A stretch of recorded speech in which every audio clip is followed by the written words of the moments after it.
Hi guys, Trev, the body mechanic from Absolute Fitness. I'm going to talk today about lumbar herniations or prolapse discs. Now these can be common, however they're nowhere near as common as non-specific back pain, for instance. And I'm going to cover that next week because the majority of people, that's what they suffer with. Okay. Now anyone who likes to go to the gym, throw heavy weights around, and then combines this with twisting and bending, you're at a greater risk for herniation of a disc. This happened to me. I was big into my weights years ago, and I also played a lot of sport and took a hit being twisted at the same time and things, but it can happen with the weights as well. All right, you're at a greater risk, simple as. Okay, so what are the signs and symptoms? Well, normally herniated discs are more comfortable when you're in a standing than a sitting position, because when you sit down, obviously you're bending your spine and that forces the disc out, puts a bit more pressure on the nerve. Pain is often worse down one side and may radiate down the leg. It's usually down to the back of the leg, from the buttocks all the way down to the hamstrings, to the back of the knee, but it can go lower than that. Can go all the way down the back of the calf, for instance. I'll show you some tricks to help improve that. They do something called nerve flossing. Okay. Now you will tend to lean towards the non-injured side, and you can also experience weakness and numbness from it. Now there's some tests which we can do that'll duplicate the radiating pain, which gives you a pretty good indication that you have a herniated disc, and I'm going to demonstrate those tests for you. Okay.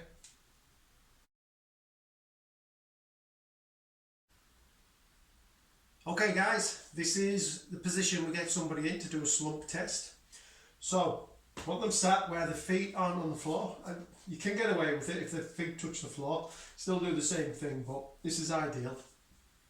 And then all I want the client to do, or the person to do, or if you're doing it yourself, bottom of your sternum to your belly button, slump it in like that, so I sag on my back, drop my chin on my chest, so I'm really sagging everything.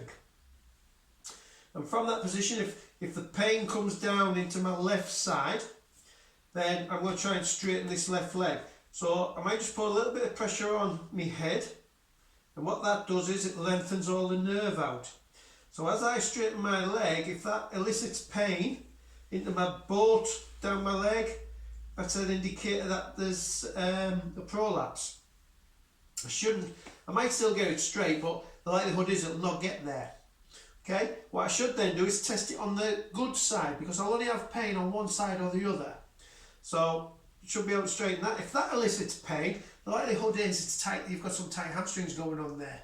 Okay, however, if it elicits pain, I would then move on to do the lion leg raise test.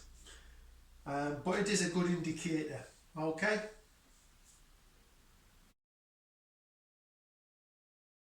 So the next test we're going to look at is a lion leg raise test. So with this test, we get them laid down. We generally have some pillars for the head, but I'm just holding mine up so I can talk to you. Okay.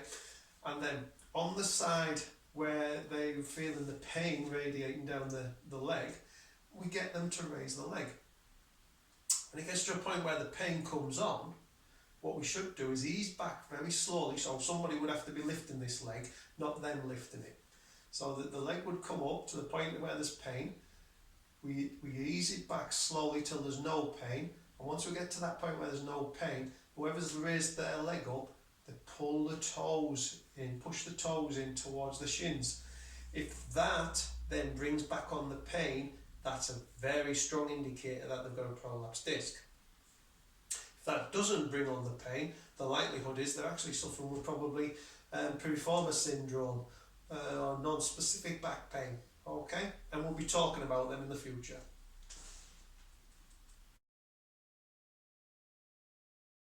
So, if you have a loss of bladder or bowel control, or loss of any neurological function, and what I mean by that is rapidly progressing weakness, you need to go to the hospital, because that is a big referral indicator.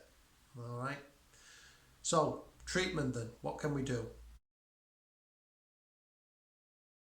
Now generally, you get a prolapsed disc or you injure your back, you go to the doctor, they won't do anything. All right. All they'll want to do is prescribe you with painkillers. When it happened to me, I couldn't sit down at all. I couldn't stand up neither. I ate my meals off my chest for 6 weeks. But anyway, all they want to do is prescribe you painkillers, all right, and anti-inflammatory tablets. Now, as a general rule of thumb, you generally recover or start to recover within 6 weeks, as the inflammation subsides and it releases some pressure on the disc. And then the disc obviously then takes pressure off the nerve, or the inflammation takes the pressure off the nerve, one or the other. Once the pain is eased and you can start some kind of physical therapy, now be that from a physio prescribing exercises or via a sports massage masseuse, who will also prescribe exercises which will include abdominal and lower back strengthening and stretching. Yeah, so that should help restore normal function and get you going again.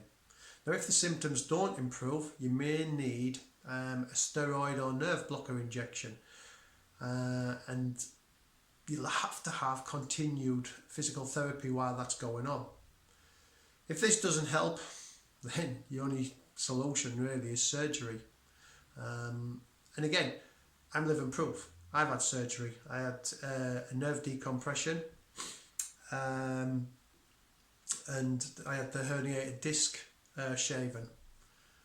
Okay, so return to action then. When can you get back doing something? Well, the return to action depends on your symptoms. Now really, you should be pain free and undergone some kind of physical therapy, which is going to include those strengthening exercises, because life has also caused you to become weak. You become muscle imbalance goes on. All right, so all these things need to be altered. Your return to exercise should be slow, and it should always have good technique. You can't falter from good technique now, because the injury is there. It'll never be totally gone. The old saying, once a glass back, always a glass back. It's true.